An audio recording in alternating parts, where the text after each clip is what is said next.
G'day and welcome back to RC Model Reviews. What have we got here? Well, these little micro-quads are all the craze. Everyone's got one. They're so much fun to fly and every man and his dog is making them now. So this was sent to me for review, so we'll have a look at it. Now, it's not a bad little package actually in terms of what you get, and it comes with a battery and it's a 3S. See that 3S? So it's not a 2S like the Baby Hawk and a few of the other ones out there. It comes with a charger, a really cheap IMAX charger. I mean, these are okay, these work all right. They just charge with a balance port, and it has a lead, and they even included a power converter so that I can use it here in New Zealand, or you could use it in Australia where we have this kind of plug. Okay, simple, easy peasy. You also get some spare props. Now that's really handy because we all know what happens when you're hooning these things around the house and the cat gets them. So there we go, that's pretty much what you get in the bag.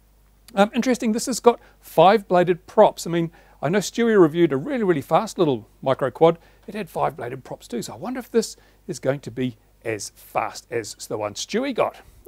Small motors though, tiny little motors. Hang on, take it out a shot and I'll just look at them. They are D1106, 6000 kV. That's pretty small. What are the Baby Hawk ones? Just a minute, I'll go and have a look. Well, here's the Baby Hawk. Probably interesting to do a comparison. Wow, size-wise, they're pretty similar. It must be both about 85 mils, I think. Yeah, both look to be 85 mil micro quads. Let's just have a look at those motors, trying to do a side-by-side. A bit hard to tell. I think, looking at it, they're probably pretty similar motors. So hopefully, with this extra load of these extra blades, we might get some really impressive performance out of this. Now, it has a circularly polarized antenna. Yay! Because linearly polarized gives you lots of reflections and things. On the downside, it's a metal frame over the top, and when you have a piece of metal in that close proximity to an antenna, usually it screws up the radiation pattern something stupid. So I wouldn't expect this to perform as well as it should, because you've got this roll cage on here which is going to mess up your antenna side of things. As I say, it's got a little fly sky receiver in there. It's not that little actually compared to the XM. It's quite a big beastie. And I thought, well, I'll throw it onto the configurator software and we'll set it up for this transmitter, because you know everyone has their own personal preferences as to gains and all that sort of stuff. And I noticed that straight out of the box after I bound this, it doesn't have the arming on a switch, and I really like to have my arming on a switch, so I thought no problem, I'll plug it in, I'll set up the arming on a switch. That's when I noticed the first little problem with this thing. Let's take our, here we go, our micro USB connector, as you do, and find the little port where you plug in. Where is it? It'll be on one side or another here. Here we go. Let me just pull in a bit here because I think I have to do a macro shot on this. Right, so we can see the little micro USB port down in there. Problem is, you can't actually get the cable in there because there's a motor in the way. There's a honking grate, well, not honking grate because this is a micro quad, but there is a little motor here which is blocking me from getting the micro USB connector into the thing. I can't get that in there, it's all wrong.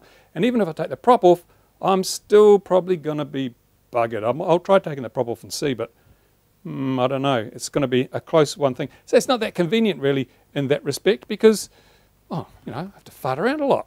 So I'll have a little play later, see if I can adjust those settings. Now, in the meantime, one thing that I was really surprised, it's got an XT30 connector on it. You don't see many of those around. Usually it's a JST.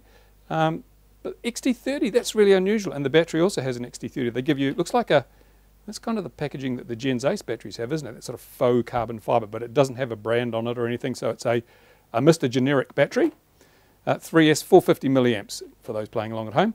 Now, the other thing I noticed right from the get-go, which is a little bit worrying, is now these things have to be light. You know, they build them light because the lighter they are, the better they fly, but it doesn't mean you should sacrifice strength and whatever. So I looked underneath, carbon fibre, that's great, isn't it? But I looked at this and look at this.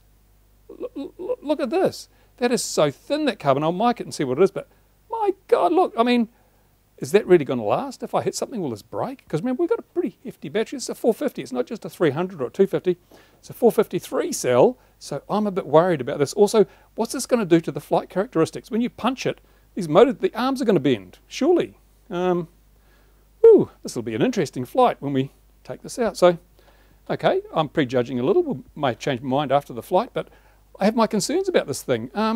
Yeah, they seem to have missed out on some basic engineering, but hey, I could be wrong, so I think we need to take it outside, give it a fly, and see if I am wrong.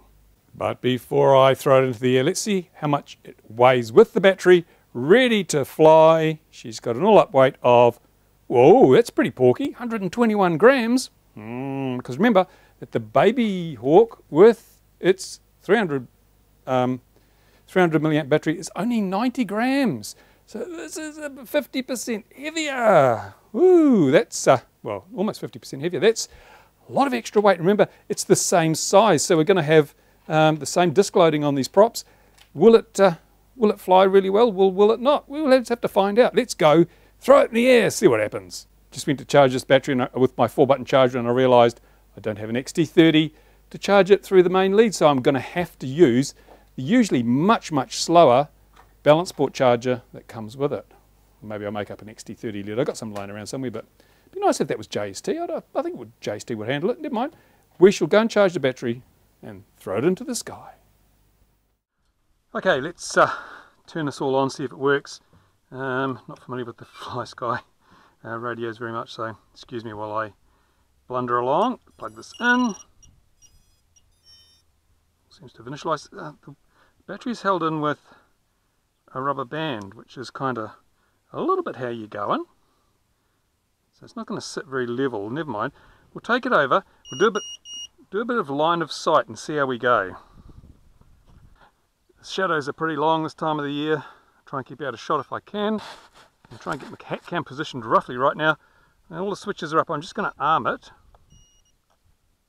Yeah, see, it doesn't have motor stop, which is a bit of an issue if you want to do air mode stuff. So let's just see if it's... That's in rate mode. Woo! So let's see what the other modes are. This is self-leveling, I think. Yep. This is a self-leveling mode, which certainly makes a noise.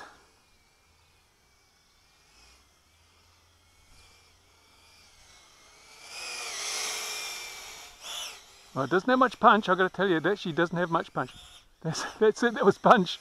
Wow, you can really feel the weight of this thing. It's a very heavy quad for its power. Certainly it's not going to give the Baby Hawk a run for its money in terms of performance. Oh, that's terrible.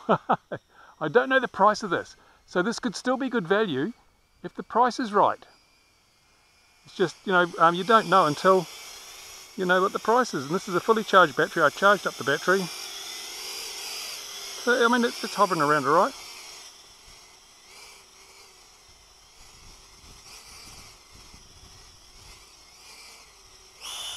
It was a full punch. It didn't go very fast.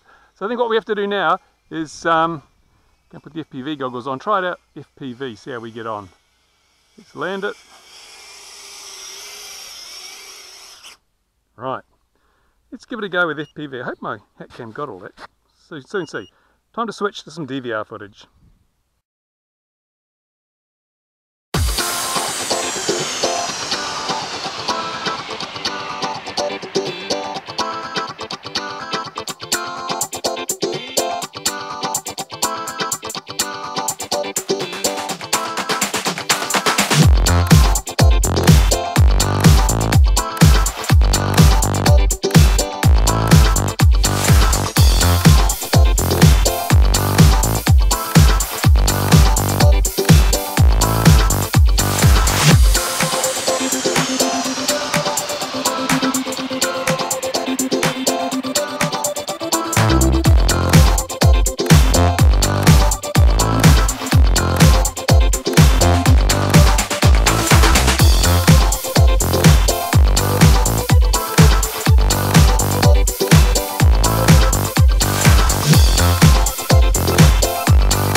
Right, there you go. That was the test flight, and the total flight time was the combination of that little bit of line of sight I did plus the FPV. So this battery, it doesn't last long.